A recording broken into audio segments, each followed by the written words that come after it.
자, 안녕하십니까. 문스탁입니다. 장중 스팟 전략 녹화하도록 하겠습니다. 자, 한 주 동안, 매매 잘 하셨는지 모르겠습니다. 뭐 이번 주였던 증시 흐름이, 등락이 조금 있었어요. 주 초에부터는 좀 강세를 좀 보이다가, 이제 오늘 있죠? 오늘 장에서는, 주가가 조금 큰 폭의, 하락을 좀 진행을 시켰다가, 장중 회복이 들어오고 있는 그런 과정 속에 있습니다. 지난주 금요일이었죠. 제가 이제 스팟 전략을 좀 녹화하면서, 그때 당시에 이제 지수를, 누르는, 이유에 대해서, 간략하게 설명을 드렸던 것 같은데, 삼성전자라든지 기타 시가총액 상위군 종목, 뭐 하이닉스라든지, 뭐 현대차, 기아차, 현대모비스, 뭐 이런 종목들이, 시장을 압박하면서, 만길 포지션을 좀 구축하는, 만길 포지션상 수익을 극대화할 수 있는 포지션을 만들기 위한 어떤 지수 하락 압력의 어떤 카드다. 이렇게 설명을 드렸던 것 같습니다. 그러면서 삼성전자 주가가 얼마나 싼지 뭐 이런 것들 설명드리고 시가총액 상위군 종목들의 움직임이 시장이 안 좋은 것 같지만 그렇게 실상 내용면으로 파고들어 보면 그게 좋지 않은 것이 아니다. 이 설명을 좀 드렸던 것 같은데 그리고 이제 주가가 뭐 다들 보셨겠지만 뭐 삼성전자라든지 이런 주식들이 바로 저점 대비 반격이 나왔죠. 이번 주에 강한 반격이 나왔습니다. 삼성전자가 5% 이상 급등을 했고 뭐 하이닉스 같은 경우도 주가가 저점 대비 뭐 강하게 급등을 했어요. 뭐 대략 저점 대비 한 10% 이상 반격을 한 것 같고 뭐 현대차, 기아차도 마찬가지죠. 그때 이후로 주가가 좀 들어올리는 모습이 나왔습니다. 아마 지난주 만기 이후부터는 보통 시가총액 상위권 종목들이 이렇게 주가가 좀 잘 만들어진 모습을 볼 수가 있다. 이렇게 좀 어떻게 보면 시장 총평을 내릴 수가 있을 것 같고 조금 아쉬운 점은 시가총액 상위권 종목들은 이렇게 좀 올라오긴 했는데 이제 실적 모멘텀이 있는 어떤 중소형 라인에서도 움직임이 나올 수가 있을 것 같다라고 제가 설명을 드렸죠. 근데 그쪽 부분이 좀 미약했다라고 하는 부분이 어떻게 보면은 약간 좀 마음이 쓰이는 부분이 아닌가 이렇게 좀 생각이 됩니다. 아마도 일반인 분들 같은 경우는 시가총액 상위군 종목들 제가 뭐 좋다 하더라도 그쪽 매매를 안 하실 거라고 생각이 되고 아무래도 이제 중소형주 쪽에 집중적으로 매매를 하지 않으실까 이렇게 생각이 되는데 일단 코스닥 시장 같은 경우는 코스닥 시장을 좀 보시면요. 자, 어, 어,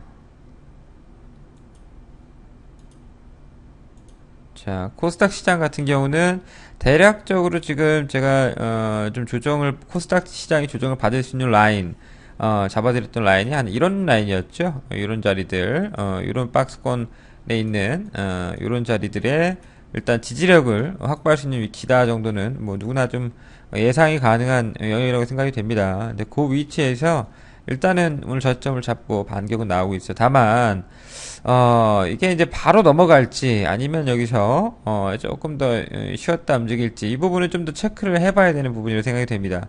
실적 모멘텀이 있는 종목들 같은 경우는 그래도 주가가 좀 버티는 모습이 나오고 있는데 그와 좀 반대되는 종목들 같은 경우는 주가가 좀 힘없이 흘러내리는 뭐 그런 형태를 좀 보이고 있는 현재의 시장 특징이 아닌가 이렇게 생각이 되고요.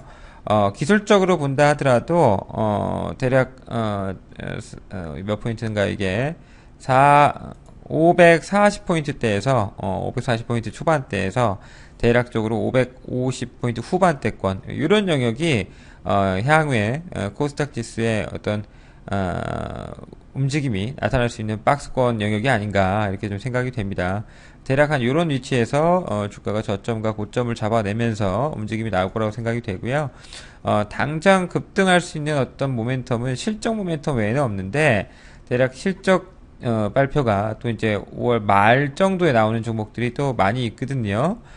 그 시즌 돼서 대략 그 시기 정도 돼서 이제 이번 주는 이제 끝났으니까 다음 주 뭐 중반 이후 그 다음 주 뭐 이런 코스에서 재차 또 고점 탈환을 어떤 움직임이 나와주지 않겠나 이런 기대를 해볼 수가 있을 것 같습니다.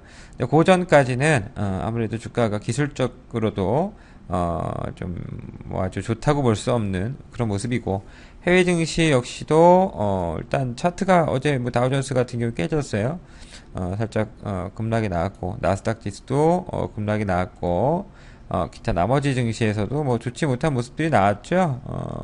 뭐 해외 증시에서도 뭐 그렇게 좋은 모습이 아니고 니케이 같은 경우도 오늘자도 뭐 일단 눌려 나오는 모습이고요. 이렇게 좀 전반적으로 시장 분위기가 해외 증시에서도 어선하다 보니까 지금 당장 급등 전환으로 진행되기는 좀 어렵지 않나. 그런 부분들이 시장에서 오늘자에서 반영이 되고 있는 게 전반적인 종목들이 약세 속에서 어떤 테마주들 영역 좀 어저께 이제 대북 관련해서 이슈가 있었죠. 그러다 보니까 뭐 DMG 관련주들 뭐 이런 주식들이 오늘따라 대거 상한가 가는 모습인데 그런 주식들로 지금 수급이 몰려가는 거죠. 일단 실적 모멘텀이 있는 주식보다도 오히려 이런 쪽으로 좀 세력주 쪽으로 수급이 좀 많이 쏠려가는 그런 모습인 것 같습니다. 그래서 당분간은 뭐 바로 반격이 나올지 여부는 뭐 좀 봐야겠지만 만약에 이쪽 실적주 매매하신 분들 같은 경우는 5월 말까지는 좀 기다려 보세요. 5월 말까지 좀 버텨도 주가는 뭐 큰 폭의 조정은 없다. 다만 당장 재밌는 모습이 없어서 지루할 수는 있어도 그렇게 좀 이해하시면 좋을 것 같고 오늘 실적 발표가 예상되는 종목이 뭐 나노스 같은 종목들 이런 종목들도 제가 저점권에서 말씀드렸던 것 같은데 뭐 실적 나오면 주가 한 번 정도 움직임 나올 수 있을 것 같고 지난주에 가온미디어 같은 종목도 실적이 좋을 수 있다라고 말씀드리면서 실적 모멘텀 관련해서 차트 모멘텀 플러스 실적 모멘텀 말씀드렸던 것 같은데 실적이 나왔는데요. 실적이 뭐 예상보다 아주 서프라이징 하지는 않았다. 예상치 정도 나온 것 같습니다. 예상치 정도 나오다 보니까 주가가 추가 모멘텀, 상승 모멘텀이 작용을 하지 못하는 모습이죠. 하지만 주가 하락은 제한적입니다. 주가 하락은 제한적이고 아마도 뭐 시장 분위기가 좀 살아나면 6,700원대 탈압만 가능하다면 전고점 돌파의 어떤 흐름도 충분히 전개될 수 있는 종목이라고 봅니다. 다만 지금 당장 날아가기에는 모멘텀이 좀 부재하다라는 점, 시장이 살아나야 된다는 점, 이거를 꼭 기억하시면 좋을 것 같으니까 대략 월 말 정도가 되겠네요. 보통 이제 시장이 좀 돌아서고 좀 움직임이 나오는 5월 대략 한 20일 다음 주 20 중순 이후 다음 주 중순 이후부터는 시장도 좀 살아나고 종목들도 약간 수급적으로 살아나는 그런 모습들을 기대해 볼 수가 있겠다 이렇게 생각이 됩니다. 물론 그 외에도 제가 그동안 말씀드렸던 뭐 핸드셋 관련주들 중에서 저기 뭐가 있을까요? 뭐 동양이 에피 같은 애들도 주가가 잘 잡히고 있죠. 이것도 뭐 저희가 갖고 있는 종목인데 실전 해임도 갖고 계신 종목인데요. 뭐 꾸준하게 잡힙니다. 근데 실적이 워낙에 좋으니까 이 종목은 2분기 실적 29일 발표합니다. 실적 모멘텀이 충분히 부각받을 가능성이 있지 않나. 다음 주, 다다음 주 기대를 해볼만 하겠죠. 이런 종목들은 주가 하락은 제한적이다라는 점 기억할 필요 있을 것 같고 그 외에 이제 뭐 세코닉스 같은 거 보시는 분들도 있을 텐데 세코닉스 같은 경우도 일단 일시적으로 조정을 받았지만 뭐 조정 받았으면 또 가겠죠. 오늘자에서 또 대략 4일째, 5일째 정도 조정받고 있는 것 같은데 조정받고 더 가는 종목이다라고 보시면 될 것 같아요. 이런 종목들이 아직까지 실적 발표를 하지 않았는데 이것도 아마 월 말 정도 실적 발표를 할 것으로 예상이 됩니다.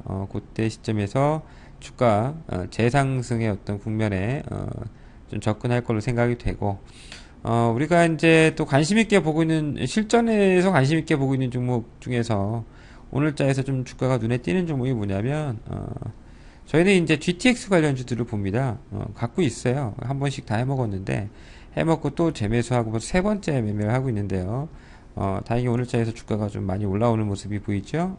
예를 들어서 이제 특수건설이라든지 울트라건설 같은 종목들 뭐 이런 종목들이 될 것 같은데 이런 종목들 같은 경우는 이제 다음 달에 GTX 예비 타당성 검토 결과 뭐 이런 부분들이 시장에서 노출이 됐을 때 좀 보다 탄력적인 모습들 이런 것들이 나올 수가 있을 것 같습니다. 이거는 저가에서만 매수가 가능한 종목이겠죠. 뭐 세게 들어갈 수는 없고 우리가 이제 요때 매매해서 요때 팔았다가 이거 재수거 해가지고 뭐 이게 단타도 치신 분들도 있고 갖고 계신 분들도 있고 해서 쭉 가져가는 종목입니다. 이런 거는.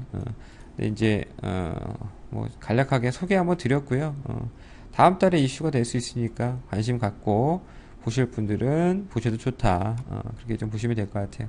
그러니까 지금은 어떻게 보면은 주식 매매하기가 참 힘듭니다. 그래서 좋은 종목을 쥐고 있어도 갖고 있어도 그게 이제 당장 어떤 급반등으로 나오기보다는 좀 지루하게 가는 경우가 많기 때문에 좀 매매가 좀 쉽지 않은데 뭐 이런 종목들 제가 그동안 말씀드렸던 종목들을 잘 참고하셔가지고 좀 지루해도 잘 참아낼 수 있는 분들 같은 경우는 그런 대로 나쁘지 않은 그런 수익을 좀 낼 수 있지 않을까 이렇게 생각이 됩니다. 그리고 지수는 아까 말씀드렸지만 지난주에도 말씀드렸고 하락을 할 수는 있는데 하락이 제한적이라는 점 그러니까 뭔가 굉장히 부정적으로 보시는 분들이 있는데요. 그렇게 부정적으로 볼 필요는 없습니다. 8월달 중순 이후 8월 뭐 20일경 넘어서 이제 말로 치닫으면서부터는 주가가 일정 수준 다시금 상승 국면에 또 돌입할 수가 있다. 해외 증시는 뭐 추가 조정을 받을지 모르겠지만 해외 증시와는 또 별개로 물론 해외 증시가 안 좋을 때는 우리 증시도 일정 수준 영향을 받지만 해외 증시와는 또 디커플링 하면서 진짜 우리만의 독자적인 노선을 구축할 가능성도 있기 때문에 그걸 잘 참고하셔서 매매하시기 바라겠습니다. 자, 다음에 또 뵙도록 하겠습니다.